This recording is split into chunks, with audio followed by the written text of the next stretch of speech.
Hello, everybody. I want to wish you a good evening. It's John Kranz again with Compass Games, and this is episode 54, April 22nd. 2021. This is a special episode of sorts for several reasons. One, because obviously we have our special guest tonight, but also because typically this would be our alternating week that we would have Bill and Billy Thomas on from Compass Games, but they're taking a brief respite this week. They'll be probably back in about 2 weeks, and so we're happy to bring you a bonus session, if you will, of Compass Games Live, since we did one just last week. But we're, as always, it's great to be here with you again. So to get things started, let's go ahead and switch over to the website just to give you some quick scheduling updates. So let me see if I can just zoom in one more level. Yes, there we go. So slight changes to the schedule. So we'll talk about the newsletter in a moment that was sent out this morning in case you've received that or seen it online. But we did announce the release and shipment of Paper Wars issue 97. Battle for Galicia. This was Oregon Consim Games originally as a print and play, as a desktop published game by Michael Resch. Michael Resch, a lot of people know, is the designer of some great World War I games, Monster Size games, Twilight in the East, etc. And yeah, we always personal favorite of mine has always been Battle for Galicia. I was so excited that we could do something with Mike Resch on his Battle for Galicia game, give it a nice more professional treatment with the mounted counters, etc. And I think people are just receiving this game at this time. Now we're shipping Battle for Galicia to all our known subscribers of Paper Wars. So anybody that orders separately, those will ship out once I believe Bill is back at the office. So we have a release date for those ordering the game individually. We'll send you Paper Wars 97 individually. That will start going out on May 3rd. Those that happen to be subscribers to Paper Wars, yours already went out in the mail since we had you already in our system. So we're excited about Paper Wars 97. Also has those thicker counters, which come in that little shrink wrap display, because the counters can just fall right out of the tree. The new thicker counters we've gone with. So we hope we get a thumbs up from y'all as far as how those counters look. And then rounding out the schedule, and again, this is really nothing's really been pushed. It's just for the warehouse to be at 100% capacity again for shipping. We're really looking at May 3rd as our first big date back. So Korean War, I know it's always been listed as April. We're going to give the folks at the warehouse a chance to get sort of caught up, and we're going to ship first thing in May. So that's the next release, is the Korean War by Joe Bukowski. So that really is going to be going out next, and it's really going out also with those individual orders for anybody that orders Paper Wars separately for issue 97. That's when they'll go out at the same time. And then we're going to round out May with those 3 releases you already know about. We've got Indian Ocean Region, The War of the Pacific, and NATO, The Cold War Goes Hot by Bruce Maxwell. So now we have 4 titles for May, counting Korean War, and that matches what we're doing in June. So in June, we've got Defending America, which is great timing since Gregory Smith's here tonight. We'll talk with him about that design. So Defending America will be out first in June, and then it's going to follow by the South China Sea reprint. The War Europe, which is that reprint. Since we have the War Pacific coming out, we want to get that War Europe reprint out as quickly as we could. And it's going to be a little bit later in June. And then we have John Edwards' classic original 1974 edition Russian campaign. That is coming end of June. So that's a pretty packed schedule. We're starting the year pretty hot. We've released a lot of games already, as you'll see on the right. Besides Paper Wars being announced, Crusade and Revolution has starting to be received by people, and then of course Napoleon's Imperium before that. So it's going to be a very busy time interviewing a lot of designers in the coming weeks. So might even have to double up some sessions with designers. We're going to have so many designers to cover. Just a reminder to talk to us. I apologize in advance for those that have submitted to talk to us. Haven't had a chance to really catch up on that. I'll be sending out replies tomorrow. Also, to get the newsletter, if you go to the subscribe page at the very top and click on that where the little finger is pointing, that will take you to our newsletter. And again, the newsletter you can see right here. We sent it out this morning. It announces that we're shipping to subscribers issue 97. You can see Galicia there. So that's now out and being received. Could still be ordered. And again, if you order, as you can see here, we give the notice. It'll be shipping on May 3rd if you order separately. We're also in the last throes of our Kickstarter campaign. As a matter of fact, there's about 18 hours left in the Kickstarter campaign. You will find that just going up by clicking on it will take you to our Kickstarter page here. And as a reminder, if you scroll down, always we do this near the very bottom. If you scroll down, you'll find the rules booklet right here, and you have the option to view the entire rule booklet for Korean War. There's also a separate playbook included as well, but we just have the rules booklet there so you can get a better idea about the game. But again, we have the Kickstarter ends in less than 1 day, and then we'll be having it back on pre-order again after the Kickstarter ends. We are in the month of April still for another week or so. So we have 2 games on special, as I announced last week. We have War for the Union Designer Edition by Rob Bama, and that's now just $60, so a savings of $35. And then a Late Unpleasantness, it's a savings of $34. So 2 Civil War titles. Thanks for those that picked it up. I've seen some good activity behind picking up these games, so thanks for your support. Glad you like these deals. So as a reminder, the next game's out in May. We have May 3rd, Korean War. And then we have Indian Ocean region coming as the next release in May. And then if I refresh this page, obviously this is our next live broadcast, and we're at 0.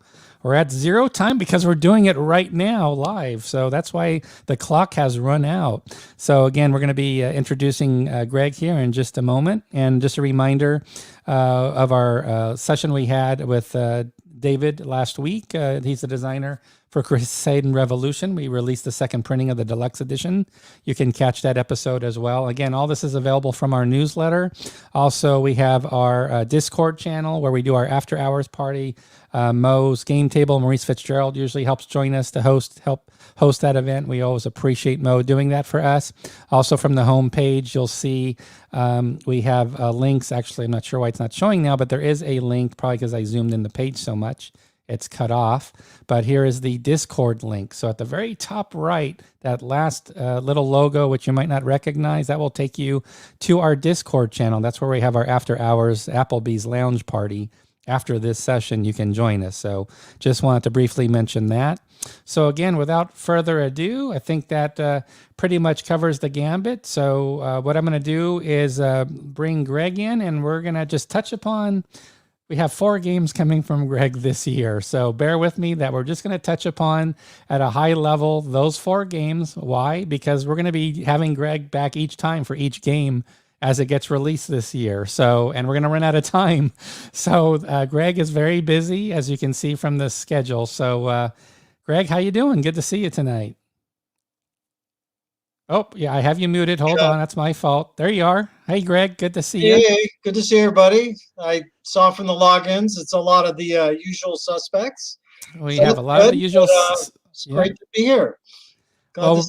Yeah, absolutely. But it's great to have you. And we're going to do this a little differently. I think given the last time I had you on, we had a lot of comments from folks with a lot of design ideas because they notice you have a certain knack to get games out fairly quickly. And hey, I have not been goofing off. Okay. Unlike my evil corporate overlords, you know, I have, yeah, like myself and Bill and Billy, we're all the slackers for sure. Yeah. Well, I'm just a janitor, so I don't really count anyway. So, but a lot of people saying hi to you here, as you can see. So, lots going on there. We'll definitely get to everybody's comments. So just again, everybody, as we get going, I'm going to let you ask questions about any of Greg's previous designs. Any questions at all, feel free to start asking away. But what we're going to do in the meantime, Greg, what I thought we should do is we should cover 4 games we have slated for release this year with Compass. And we're going to just go through the 4, and we're going to go in the order that I really think is going to happen this year. So I'm going to go ahead and share the screen again. Which is good. I didn't know the order myself. Let's start with, I got to make it bigger here. Let's start with Defending America. So this is a follow-on, sort of a sister game to America Bomber, right? Yep. And the cool thing is there's actually, I wrote some rules where you could marry the 2 games up. So you could actually be playing Defending America and have your buddy playing America Bomber. Ah, And then there's a very, I mean, come on, there's a large plane assumed to be large bomber formations coming in.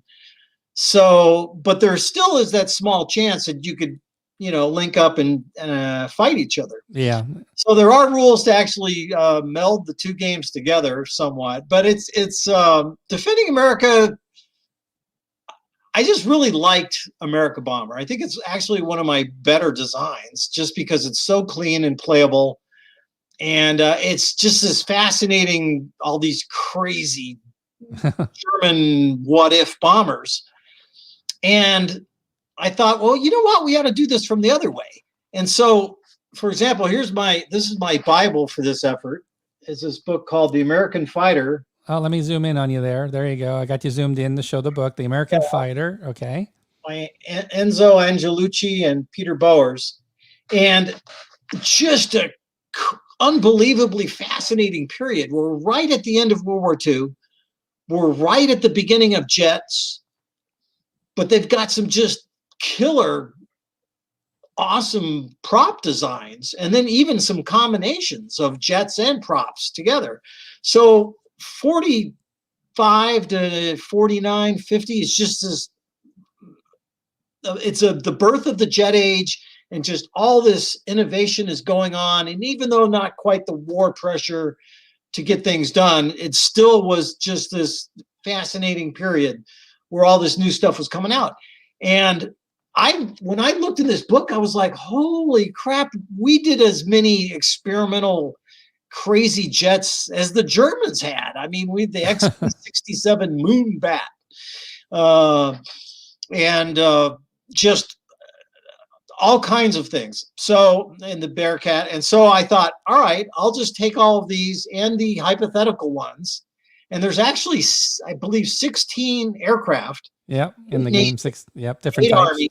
Yep. And you're defending America from the, America bombers coming in from the Azores, and you're trying to shoot them down. And you get, bonus credit if you can shoot down the one with the atomic bomb on it and all that. So what's changed? Is there anything different about, so obviously it's a different situation because you're defending America now, but is there anything different between the two games that you would call out a main difference between the two games?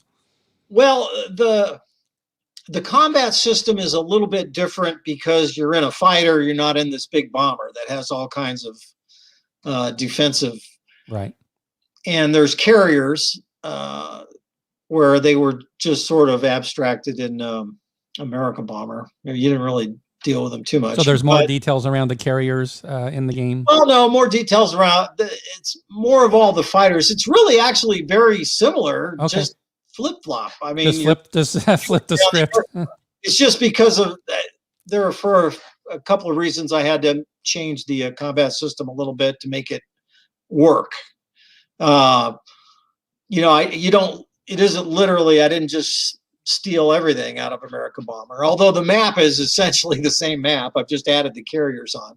So it's very similar. I think we have people that want a more detailed treatment by state. So like defending New Jersey instead of America. Do we really want to do I'm joking. But there you go. You can always zoom in and just do one little area, right? It's funny. You wouldn't believe the number of times I've read on Facebook and other places, guys are, talking about their America Bomber missions, and they're like, oh yeah, I'm bombing the optical works in Connecticut, and some guy pipes up, oh yeah, my dad used to work there. What about Douglas A1 Sky Raider? Is that something? Yeah, from the good, quote unquote good, we're the good guys this time, and so that was kind of nice to do something for the Americans. Sky Raider is not in it. I think that's a little beyond the scope of the game. I did include some. I mean, the game goes from 47 to 48. Okay. 1947 and 1948. But there are some. I think the furthest I went is like a 1951 aircraft, and I just, we are a little bit alternate history in this Defending America game. Exactly. I was going to say we have the Nazis bombing New York in. That's America Bomber. It's just maybe not just New York by itself, but obviously New York, you have several targets. So that is in America. That is in America Bomber. Defending America too, except you're trying to stop it from happening. But the Sky Raider's a little past. I think I had a 1950 or 51 jet in Defending America, but I'm just sort of presuming that the urgency of the war would have upped the production. And because in peacetime, if it came out in 51, well, really in wartime, if the war had continued on from 45, they probably would have had it out in 48. Because everything's R&D is slower in peacetime. See, we already have an expansion for the later years. And John gets a bonus round. He wants to ask you also about the Curtis Jenny Bearcat Warthog. Yeah. No, we don't have that one in there. All right, expansion. We're talking expansion, John. I think we're talking expansion. Yeah, there are two different versions of the Bearcat in there. One's got the 50s and the other one's got the 20 millimeters, I believe. So I haven't heard this one before. So Andrew's got a clever idea, being in Australia. What would happen if the Japanese were, obviously making their foothold on Australia? What about a Defending Australia version of the game with the Japanese? People have asked me actually to do a game with the Japanese Wunderbomber, basically the G10N. So they had this super bomber. It's supposed to be like the like the America bomber, like the Arado E555, where you're the Red Skull and flying in. So the Japanese had this huge super bomber that their America bomber, basically. And I could see setting it up where they would bomb Australia with that thing. So that would be interesting. But yeah, sorry, no plans for that at the moment. And Kenneth shares a story. He was 12 and worked in an old jewelry store. One day I asked the owner what the rules of cover the windows from the German bombers. There you go. Blackouts, not to be laughed at. Yeah. It is funny. I mean, it's those people that experienced the London Blitz. Yeah, absolutely. We're lucky. We are. Sometimes I think Americans take it for granted the fact that we never did get bombed. Yeah, that's true. Not really. I mean, Yeah, I know there's a little. There was a few odd instances with the Luft balloons or the Zeppelins well, actually, there's been a game which I'll talk about towards the end real briefly. But my Japanese sub game. Yep, we're gonna get to that. Right, let me go to the next title. So, Defending America is gonna ship early June. It's the first release in June, slated. Next, we have Imperial Tide. Imperial Tide, we've actually covered in a previous episode, but that will be the second of your. There we go. Okay, so you're dressing. Yes. Dressing for the occasion here. Absolutely well done. Class act there, fitting the part. Yeah. I did World War One. So let's talk about, let's change. Okay, so this is a different system. It's not solitaire. Now we're talking two-player, right? Hang on to your hats. This is a two-player game, primarily designed two-player. There is a solitaire bot. Yep. Would I would say an adequate job of being your opponent at best. Because that's just the nature of, these aren't computer simulations. That's just the nature of solitaire bots. It's really as much effort you put into it as what you get out of it. But having said all that, two-player, and my design objective was, I would imagine many of you have heard of Paths of Glory, if not most of you. And I'm a big fan. I played the death out of Paths of Glory for many years at WBC and other places and online, and fantastic game. So somebody described Imperial Tide once as like Paths of Glory light. Right. Which is, I hate to make that comparison, but that's probably not a bad comparison because it is card driven. Yeah. It's a reasonably small footprint. And the objective was, my issue with Paths of Glory is a great, fantastic game. I'll say it again, but geez, man, I have played that thing sometimes, 4, 5, 6 hours just. Right. And if you get a guy who agonizes over what card to play, you might as well forget you're going to make dinner. It just ain't happening. Right. So, it can drag on. That's the bot. So I thought, I want a strategic World War One. And the scale's a little different. This is actually even a larger scale, a little bit. All of World War One. Card driven, fun decisions, but plays clean.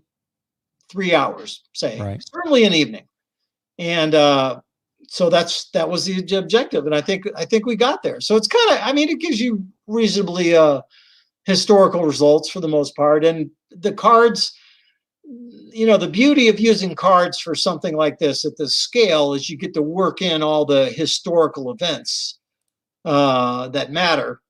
Yeah, exactly, John. Preaching to the choir, brother. It's exhausting at the very least. But some of the cards in Imperial Tide, obviously you have that sort of dynamic between, do I buy the cards that get me more stuff, or do I buy back the cards that allow me to do more and more effective attacks? Right. So, and this uses the Pacific Tide card system, which I still think is the coolest thing ever. But yeah, people rave about it. They love it. It plays quick, but it's like you said, the card decisions are very tense to decide how to play it well, 2-player. It's a very competitive situation, right? But the beauty is that you're always going to be like a point short or 2 points short of what you want to buy, the cards you really want. But the card buyback system based on production works really nicely in this. And the whole thing is 24 cards per side. And each year you get a few cards for free, whatever the brand new cards are. And then you have to decide what to buy back. The other thing I did in this one that's a totally different mechanic is resource points. So you have a little track up there in the top left and bottom left. Yep, right here, Allied Powers and the Central Powers track. And so these resource points are really cool because they're multi-purpose.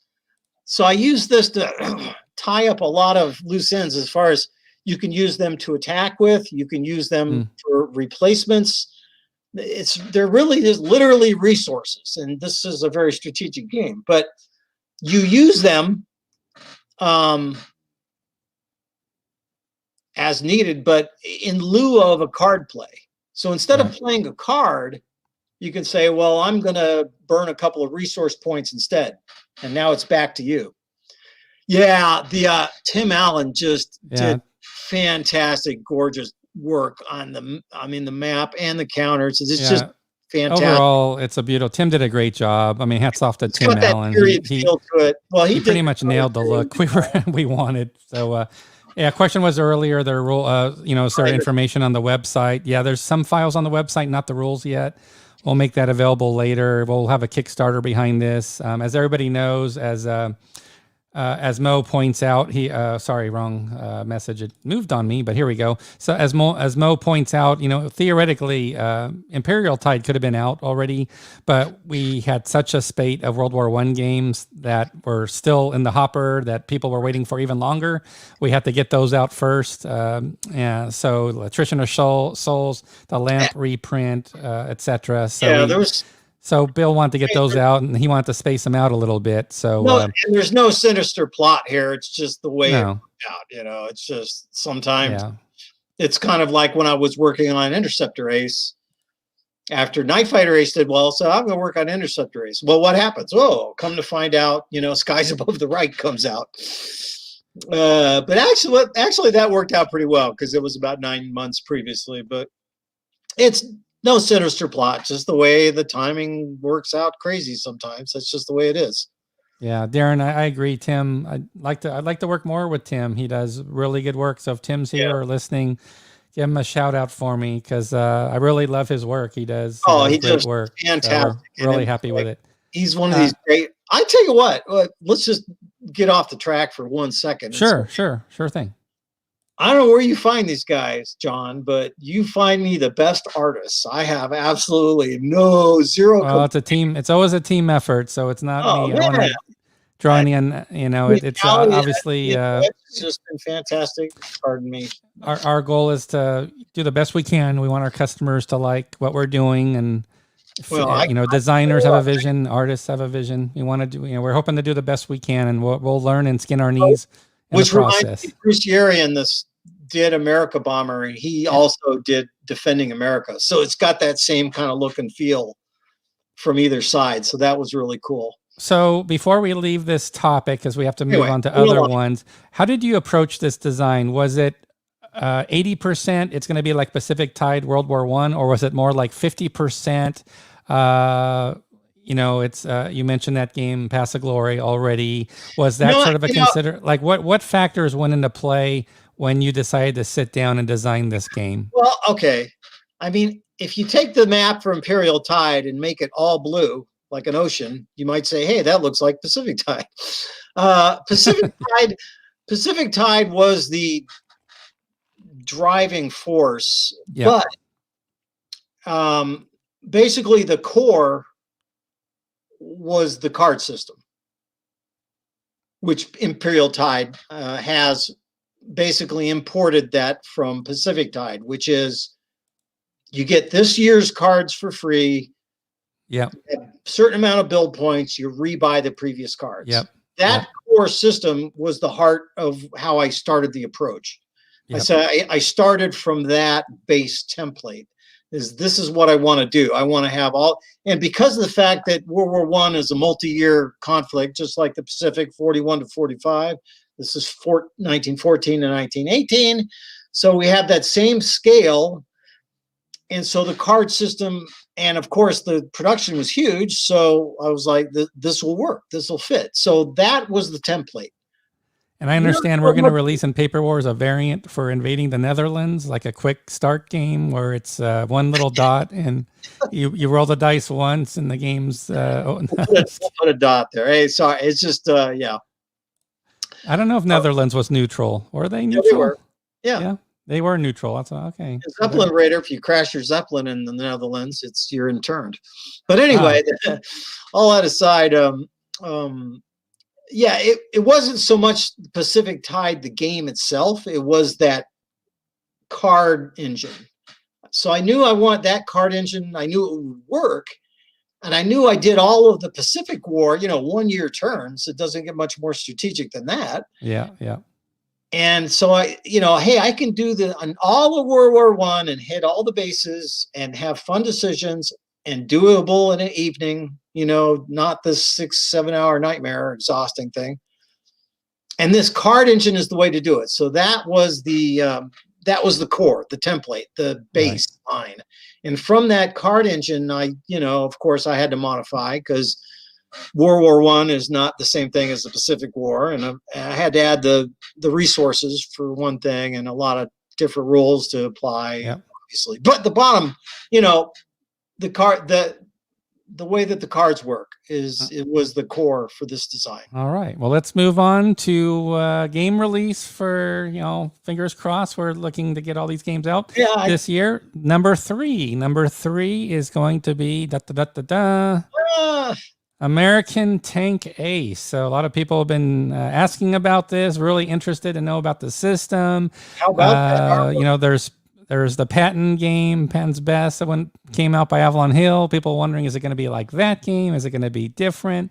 So I want you to give people a little walkthrough of what I think will be the third of your 4 games.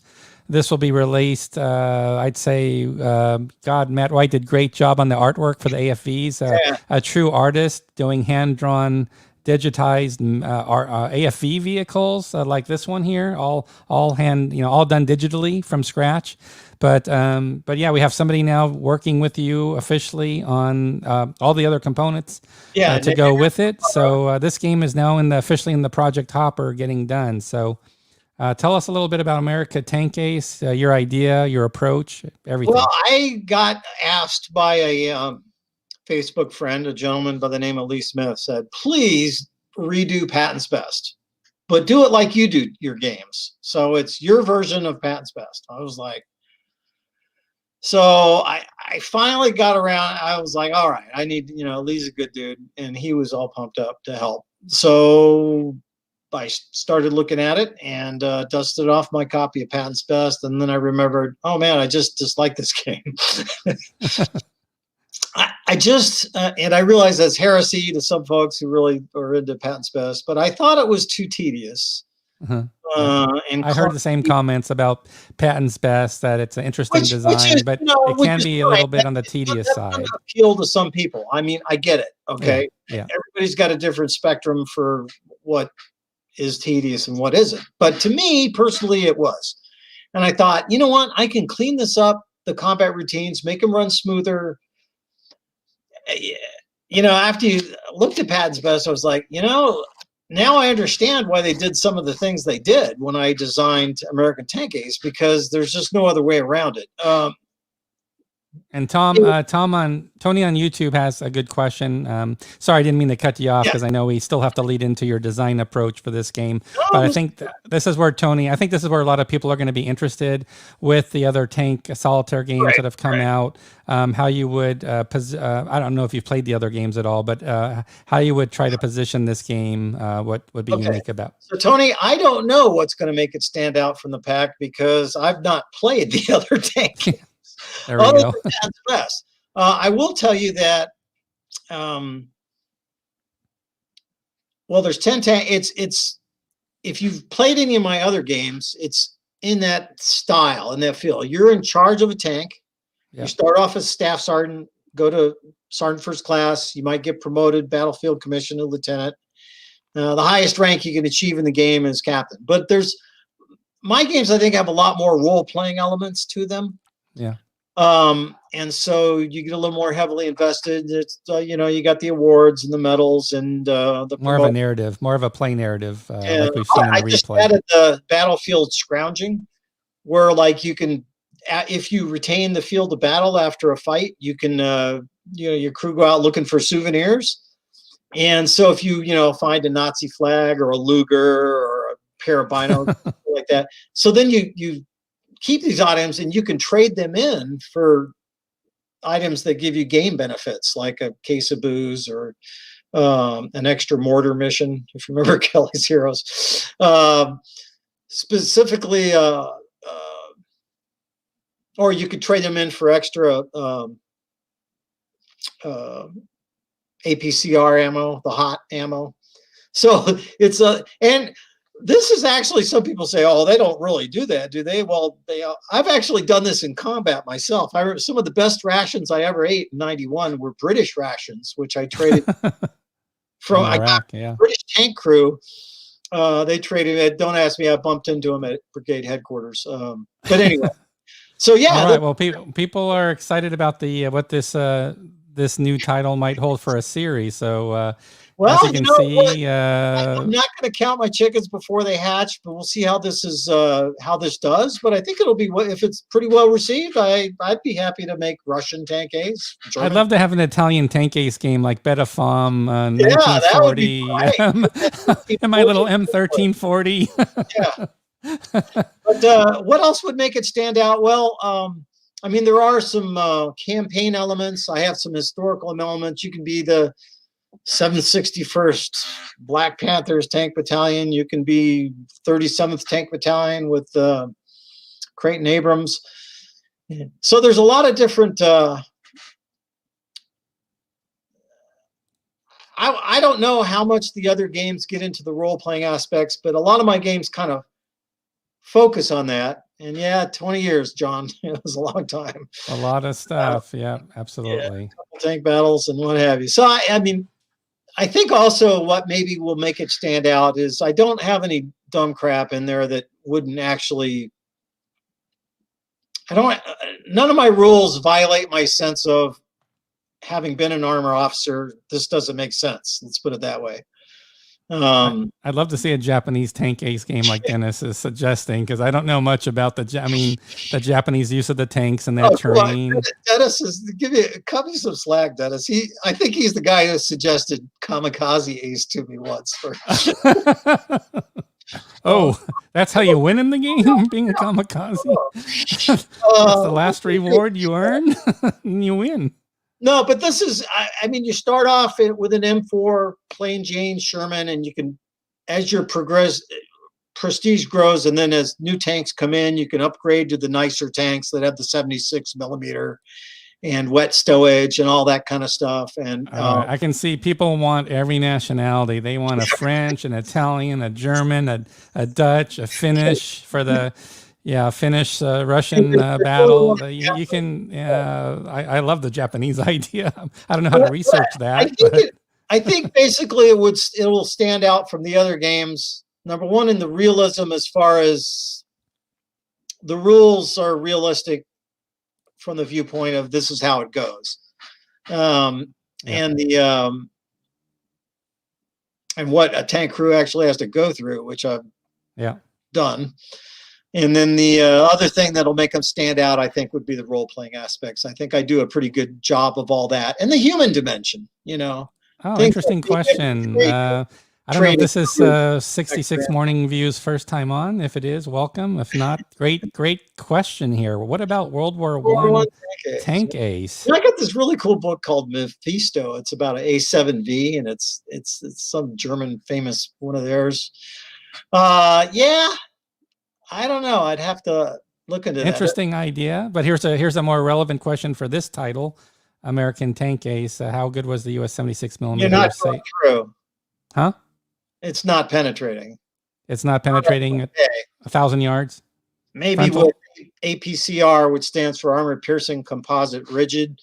APCR, some people refer to it as HVAP sometimes, which is short for high velocity armor piercing, but the actual term for it is APCR.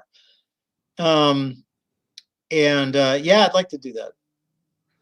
Do you just a last question, then we'll move on.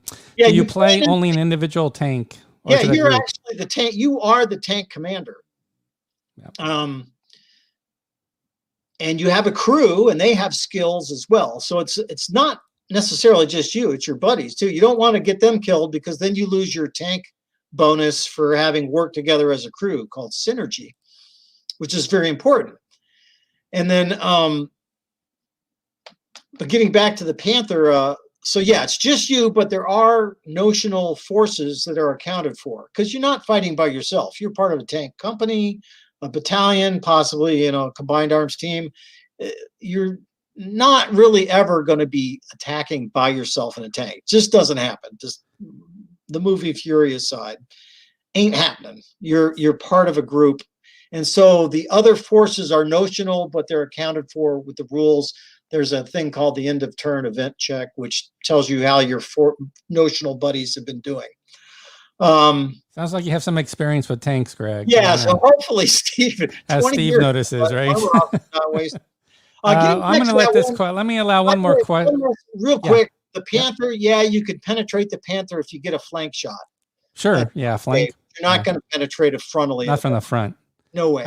Let's allow one more bonus round question, because this is an interesting question. Yeah. Might be worth covering. How is Train represented in the game? Train is, again, having designed this, opened my eyes to, now I get where Patton's Best is coming from. It's reasonably abstracted. There's actually open terrain, woods, urban, and bocage. You actually are in the bocage to start off with, obviously, in Normandy for the first few battles. And that really sucks, because the infantry are right up in your face. But it's reasonably abstracted, but there are, the terrain is accounted for in that degree. There's also abstraction for the terrain from the viewpoint of, you can command your driver to try to go to a hull down position, which means that only your turret is exposed, which is the preferred method of fighting if you're in a tank. So you just got your gun tube sticking out, and the rest of the tank is hidden by the folds of the terrain. So Mother Earth itself is protecting most of your tank, because only the turret is sticking up over the. So, there's hull down. We're gonna have a fun little interview when we get this game out. We're gonna have a nice in-depth. We're gonna have a nice in-depth interview going through all the components. But we got one more. This will be number 4, and this game actually, I got clarification. This next title is going to be printed in China or overseas, so it's going to take longer. But it also means that we'll have a mounted display, which is nice. So let's now talk a little bit about this little guy here, which I'm going to show here on screen. So Western Front Ace, the game with never-ending aircraft. I don't know how many times you added more airplane types to this game during the project. It's like a Kickstarter. It's like a Kickstarter that had like 40 reward levels to it that just kept getting added. Well, okay, so, real quick. This is all Ian Wedge's fault, the artist. Now, for people who don't know, Ian and I go back 8 years now. He was my artist for the Hunters. He was my artist for Silent Victory. Mhm. Pretty much all my submarine games, Beneath the Med, Ian's done those. Great guy to work with, love him to death. And I thought, well, I'm doing this Western Front Ace game. Maybe Ian would be the guy. Would he mind doing the art? And he was like, "Are you kidding? I love World War I airplanes. This is him. He's like a total absolute lunatic on World War I airplanes." So for the first time in my life, I had these 42 airplanes. And it wasn't me correcting the artist. It was the artist correcting me. Oh, I lost count. How many planes are we at now for this game? Oh man, it's the first time I've ever had an artist know more about the topic than I did, So I was like, wow, this is awesome. Dang. So yes, trust me, the historical detail will be there. Now, the reason we went from 42 to 60 airplanes is all Ian's fault. Over 60. Okay. Because I had, for example, I had a card for the SPAD 13. Fine. And the card says, you can fly this as the American and the French and as the British and as the Belgians or whatever. From the Italians, maybe. I forget who all did it. And so Ian's like, this is unacceptable. We have to have a different card for each nationality so I can paint the airplane in that. Which he did. I mean, I have an early 42 to 60 airplanes. It's all Ian's fault. I have an early counter sheet, Greg, here to show.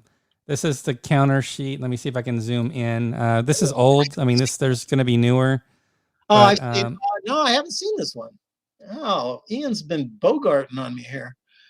Yeah, there's going to be two counter sheets because there was, 320 counters, something like that. There's a lot of planes. 320. It's for the gentleman who asked how big is this going to be. It's like you could fly for 7 different nationalities, 8 if you include the British Naval separately. 7 different nationalities, 60 airplanes that are player controllable. That's crazy. Let's talk about the scope of the game.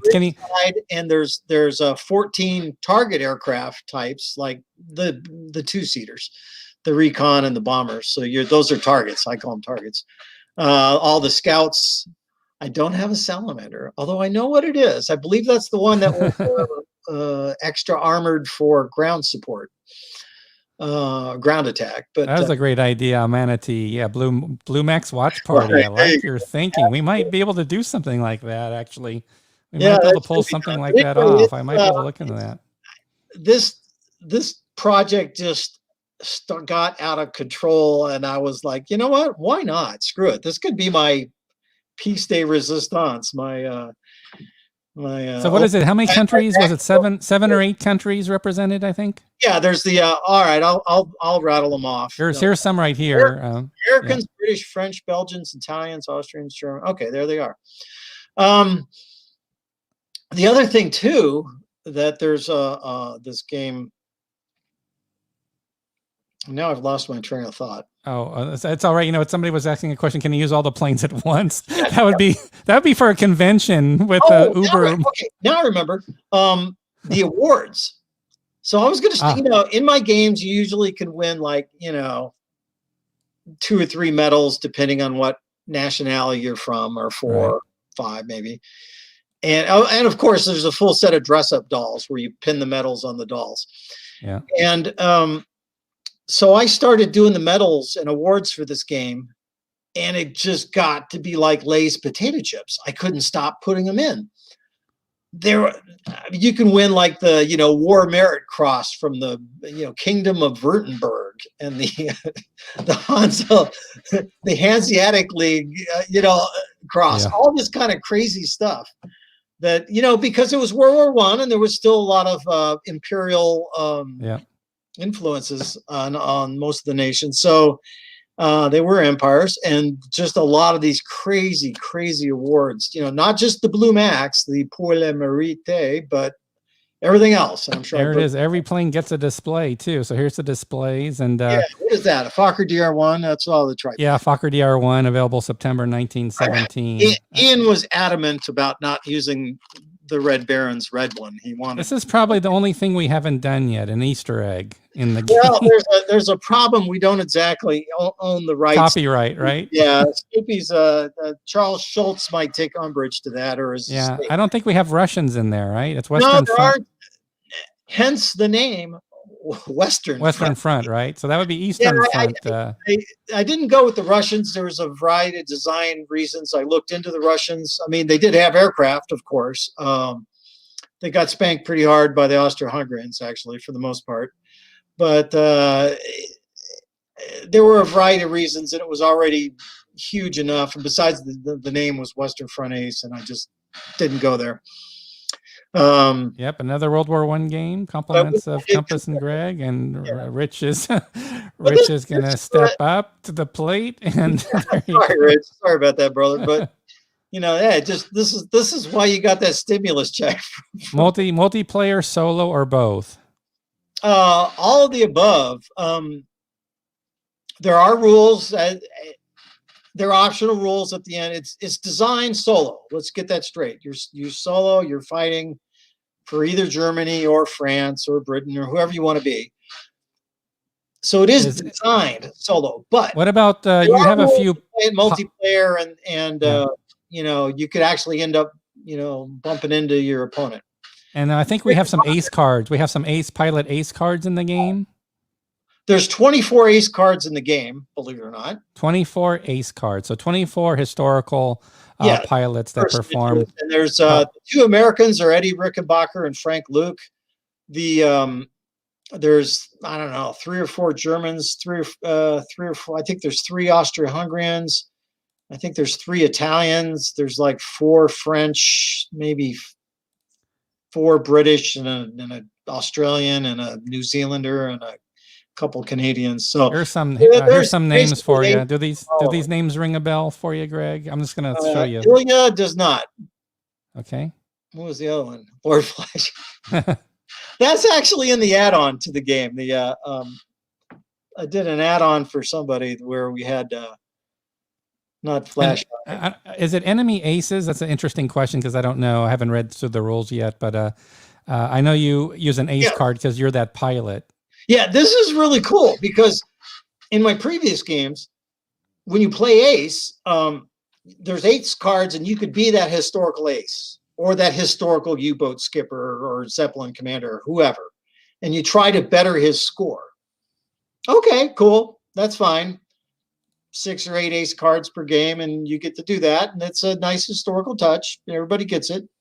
In this game, for once, you don't just play Germany or you don't just play Britain. You're whoever. So you actually can run into Richthofen if you're British or French. Very cool. Very cool. Or and then here's some of the cards. If you're the Germans, or you can run into if you're an Austro-Hungarian, you might run into the Ferrari guy. I can't think of his name off the top of my head. Anyway, yes. So in this game, there's actually a random event where you run into an ace. He has to be from the country, randomly one of the aces from the country that you're fighting against currently, and he has to still be alive. So yeah, that can happen, and you're screwed if you run into some of these guys because they're pretty bad. Their ace cards are pretty badass.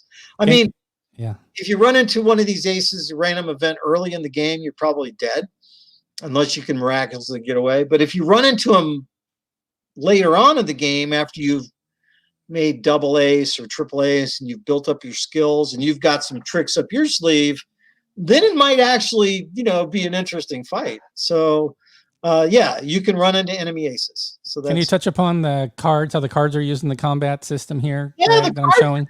The cards are kind of neat. Mainly similar to Interceptor Ace. The top is if you're shooting with the card, but you might flip the card defensively and then you use the middle section. Okay. Yep. Middle left section. Middle left. Okay. If you decide to have your wingman help you, then you flip the you flip it and you use the middle right part. That's what the wingman does. And the bottom part is the defensive fire from either your backseater, your rear gunner, your observer is his name. So it's either your observer's fire or it might be the observer fire from the two-seater that you're chasing. So that the cards work both ways. You either flip them for you or you flip them when it comes time for the enemy aircraft to do his thing. Oh, I got some interesting I got some interesting cards here for sure. So the only mechanic, actually, the heart of the game is you build up skills where you can choose. You either do one of three things. You either choose a standard maneuver, which is like a tight turn or a barrel roll, or you choose an advanced maneuver if you have any available, and you have to learn these, and those take experience points. But after a while, you learn, advanced maneuver 1, advanced maneuver 2, 3, and 4, Chandelle, different stuff. But you can only use those once per battle. Or what about gun jams? Anything random events or anything for gun jams? Gun jams aren't random events; they're on the cards. Oh, they're on the cards. I didn't know that. Maybe I didn't hit one. That card doesn't have it, but keep flipping, you might find one. It usually goes right below the red numbers. Oh, right below the red numbers. Okay, I'm looking. There you go. Oh, there we go. Boom, gun jam. Hello, baby. So yes, gun jams are in the game. And okay, you have to clear it. You can't do anything else. Oh, the third thing you could do is, if you don't want to use a standard maneuver and you don't have any more advanced maneuvers available because you've used them all or you don't have any, the third thing you can do is just trust in the card deck and flip a card. And you do loop versus loop? Is that a possibility? That I think that doesn't really trying to think how often that could happen, but it's like really low probability. Yeah, okay. Basically, it doesn't happen at the exact same time because one guy is offensive and the other guy's defensive, depending on how they're facing. So if you're on the guy's tail, yes, he could loop. Okay, I love it. You're being and then the next time around, you could loop him. That theoretically could occur, but it's not. I wouldn't hold your breath waiting for it to happen. Here we go. Glider, he's a Gotha. Or there's that Gotha game, right? Yeah. Oh, yeah. Gotha Raider. I actually have that as a project. Here, I'll show. Well, I was gonna say we're gonna segue here because in the interest of time, So we've covered your 4 games. Let's start talking about other stuff you're working on because we're gonna be in overdrive here. Yep. There's Gotha Raider. Gotha Raider. Yeah. Gotha Raider. Yep. That's actually a 1916 photograph of London from the air. Oh, cool. Believe it or not. But anyway, or a map of it. Winter Sky had a quick question for you. Can you engage observation balloons or Zeppelins in Western Front, like as a mission? Yes. There are balloon busting missions and ground attack / strafing missions. Absolutely balloon busting. In fact, you get double credit for it because you're going to get shot full of holes. Usually, not always, but it's reasonably dangerous as it was historically. And yes, we have balloon missions in the game. Okay. So we've talked about 4 games: Defending America out in early June, Imperial Tide this summer because we've had all this World War I stuff, so we're going to space it out. So it'll be this summer. American Tank Ace, hopefully fall time frame, and then we want to get in Western Front Ace. Knock on wood, right? By end of the year, since it's going to be produced overseas, needs a little more time to get it back. But our goal is to have all these 4 games out this year. So quite the year. Western Front Ace, that'll be quite the heavy package. Holiday gift, I guess you could say. It's going to be crazy. Let's talk about, why don't you share with us some design ideas or projects you're working on? Yeah, real quick. I know we don't have much time. So now we're entering our bonus round for anybody that wants to stay extra.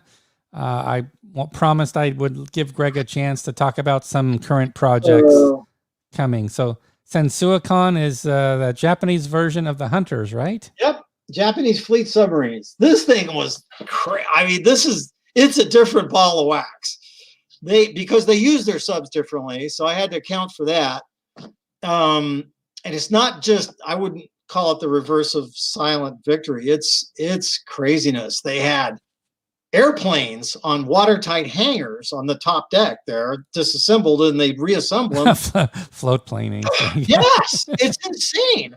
And then they had that. They had suicide torpedoes, sort of like the kamikazes, but they dudes basically driving this torpedo called a Kai-10.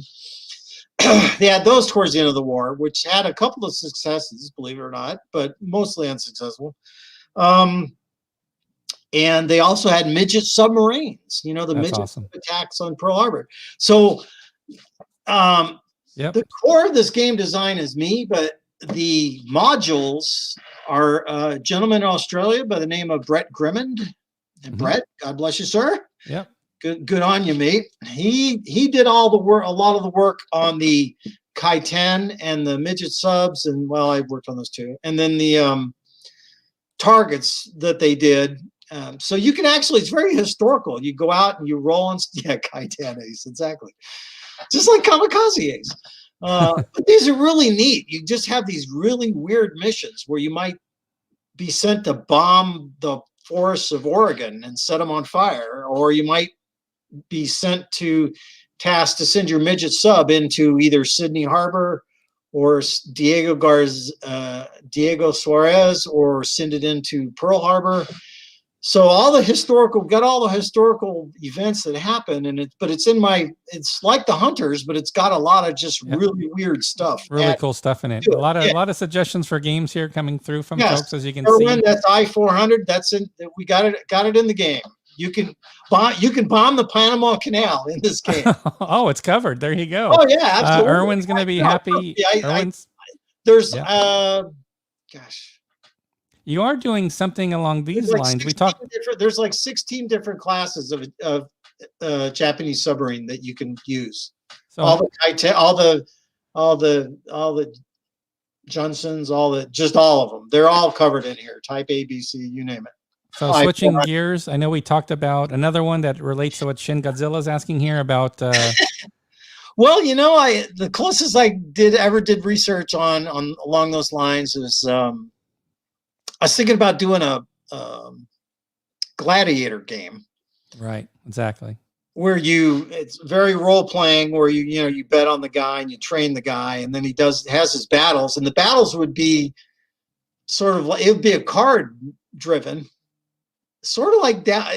Again, I love this Down in Flames. So what you do is you get advantage on the other guy positionally, and that allows you to use other cards, to stab, slash, or hack the guy, depending on whether you're a Murmillo or the net guy or whatever. So like you have all the different guys, and basically you're trying to get positional advantage, which allows you to use more devastating cards. Were there Japanese Army subs? I don't know much about the Japanese Army subs myself. Is that something you can comment on, Greg?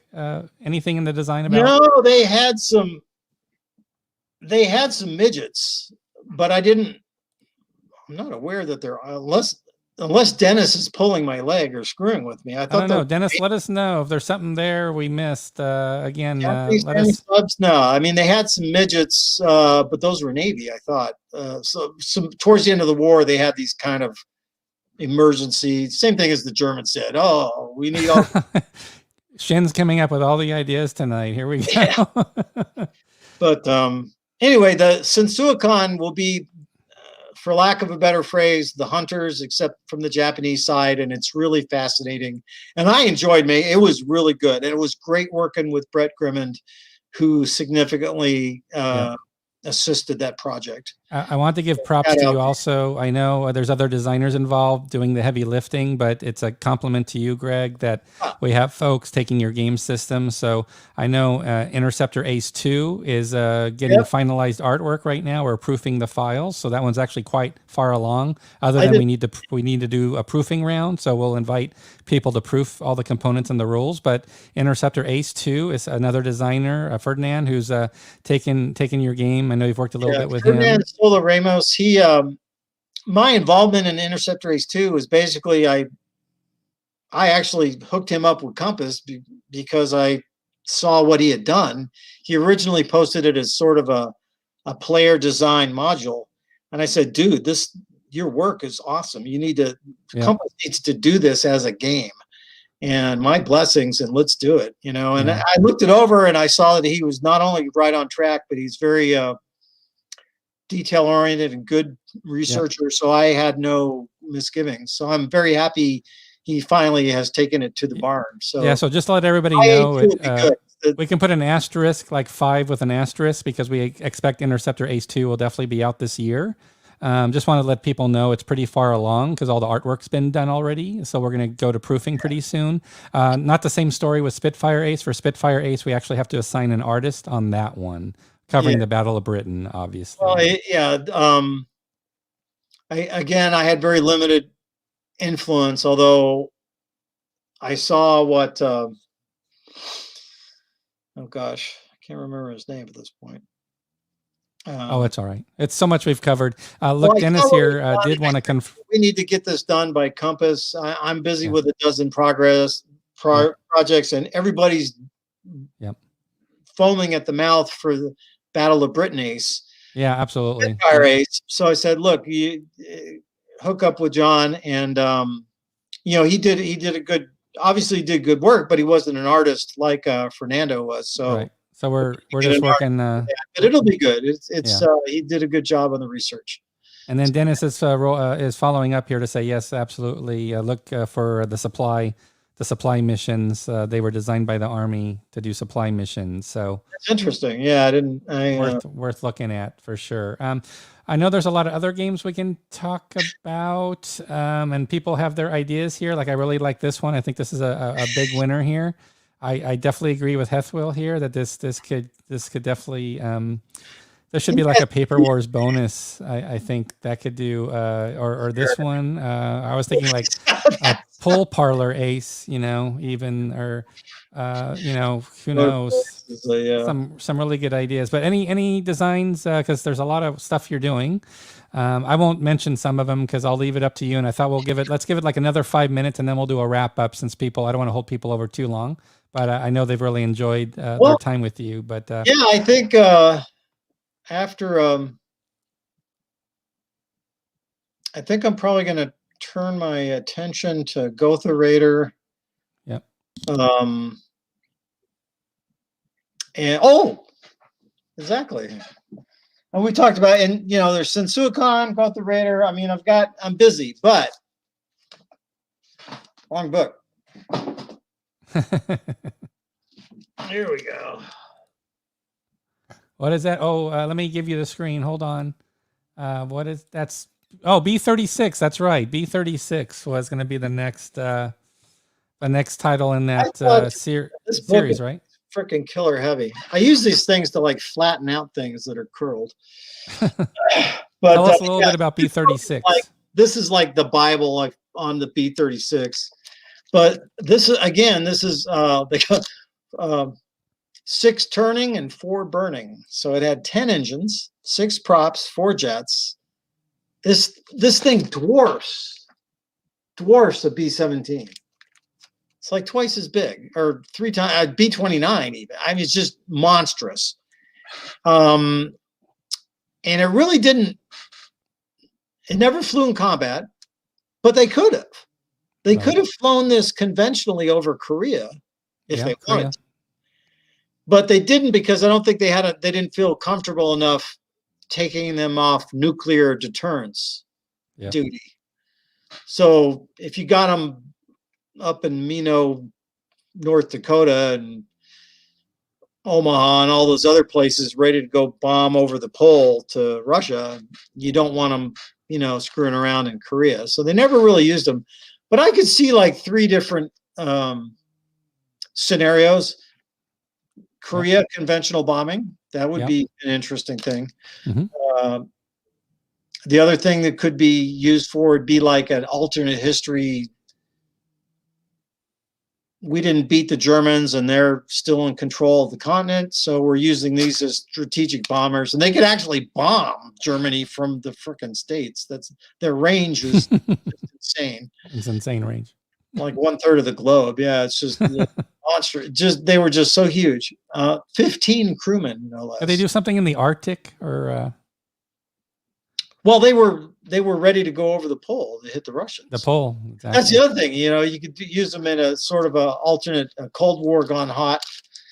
Maybe a one mission scenario. Mark had a good question as a follow-on to the game being Spitfire Ace. Might make for a neat game. Yeah, so Luftwaffe Ace for the Battle of Britain from the other perspective. Well, Mark. That's a good question, and I hadn't really thought of that, but that's not a bad idea. That actually, that's a real good idea. Let's see. Let me see if we'll do some. Sure. If there's anything else you want to mention, Greg, otherwise I'll give you like the 1-2 minute wrap up. I'm just happy as a clam. I have been busy, and I'm still I'm still very appreciative of Compass. You keep giving me the best artists in the world. What have I got to complain about? It's been great. Well, because they treat me great. I got no complaints. I'm very happy. I'm happy we went to the thicker counters. I got my Paper Wars 100, not 100, whatever it was, 97 and 97 Galicia. Yeah, man, those are neat counters. That's good. And, yeah, I'm glad that game's out. Expansion for America Bomber, by the way, there's 6 new America Bombers and a bunch of new American fighters, and that's coming out in issue number 100. That's true. Yes, there's going to be an issue 100 an expansion. You're welcome, Rich. For the game. Yeah, absolutely. Yeah, so, sorry to babble on so much, but that's me. I got the We'll get some artists on at some point. And yeah, I just want to let everybody know, I hope this was a good overview. Again, we've got 4 games that we have on slate to release starting in June with Defending America, followed by Imperial Tide, World War I, American Tank Ace, and then we hope to round out the year. Thank you. Next time, Andrew was right. Andrew Rowland said you need to wear a different hat for each game. We're going to hold you to that. So we'll give you some time to invest in hats because we've covered a lot of different eras already. So a lot of great ideas. I think we had a lot of great ideas for titles from people, as expected. I want to remind everybody also just really quickly that on our homepage, again, in the top right is that Discord icon. If you click on that, that will take you to our Discord page for the After Hours party, where we will meet in the oh man, I can't. My mind's going blank here, but yeah, we have a special place to meet up, Applebee's Lounge. So I don't know if everybody knows the story around Applebee Lounge, but we have an Applebee's Lounge. If you go click on that Discord link and join, and we'll have some folks there to chat with you for the after party. So, Greg, thank you so much. I'll give you the final word before we sign off tonight. No, I just, I'm, to be honest, I'm super excited for, I think Tank Ace is going to be cool because I have sort of a personal connection to that one. I think Western Front Ace is just going to be my Ne plus ultra. It's just going to be my magnum opus, whatever you want to call it. So I think Western Front Ace, I'm really excited for that. I'm hoping we can get those cards back from China as soon as we can. Yep. And but other than that, I'm just trying hard and trying to listen. And I do get great ideas from customers and folks. Absolutely. Yep. So I may not implement them all, but I'm certainly willing. I at least would hope to think that I'm willing to listen to them all and analyze them. So do appreciate it. But a lot of my games, that's how they've come about. It's from you all out there, making suggestions. So keep it up, and hope you're enjoying what I'm doing, and I'm trying hard. All right. It's an incredible body of work, and 4 more coming this year, hopefully, Greg. So thanks for all you do, and many exciting projects we didn't even cover tonight. So we'll have you back for Defending America, probably in early June, if that's okay with you. Absolutely. All right. Thanks, Greg. I want to wish everybody, thank you so much. Have a great night. Join us at the Applebee's Lounge. Click on that Discord link, top right of our homepage. And we'll be here next Thursday for another episode of Compass Games Live. Night, everybody. Take care. Thank you, Greg. Oh, you bet. Good night. My pleasure.